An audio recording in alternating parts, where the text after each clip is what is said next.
پل ارتباطی که بخوایم با خودمون و سگمون داشته باشیم یه چیزه، زبان بدن. مثل این میمونه که من یه بچه‌ای دارم که میخوام بهش زبان دوم رو بدم برای اینکه بتونه با دنیای دیگه ارتباط بگیره.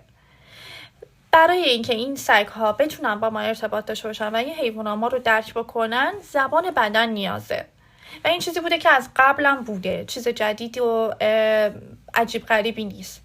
پس برای اینکه سگتون گیج نشه بهش فرمان بدید و دستورا رو یاد بدید، کلمه همراه با زبان بدن باشه. یعنی سگ رو گیج نکنین، جمله بهش نگید، جمله بندی سگ رو گیج میکنه. کلمات مهمن همراه با اشاره بدن یا زبان بدن که بتونن با ما ارتباط بگیرن. این بهترین روش برای آموزش سگمونه. پس سگا رو گیج نکنید، اجازه بدید برای اینکه با شما ارتباط بگیرن زبان بدن رو خوب یاد